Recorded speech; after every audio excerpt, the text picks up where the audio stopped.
So the scripture for today is from 2 Kings chapter 4, verse 26, and it reads, "Is your child all right?" "Everything is all right," she said. And the meditation is the following.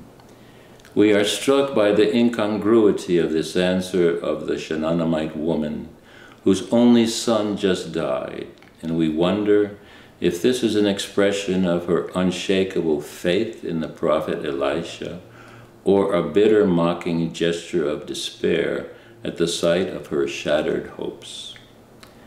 Whatever the case, we faithful Christians could also say the same if, diverting our gaze from earthly sufferings and tribulations, we raise it more often to heaven, where we will always find comfort and consolation.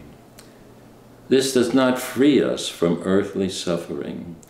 Human injustice and falsehood continue to exist even when we can say to our enemies, as Joseph said to his brothers, "You intended to harm me, but God intended it for good," as it says in Genesis chapter 50, verse 20.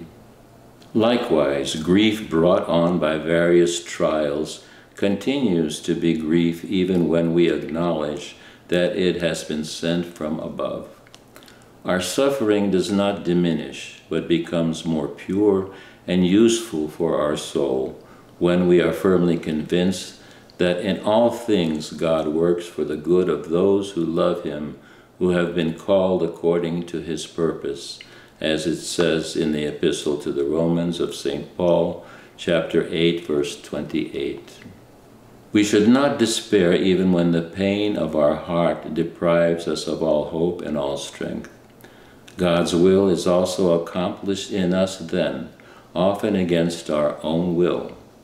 Even at the moment when we, like the Shunammite woman, see only a lifeless corpse, life is perhaps returning to it without our knowledge.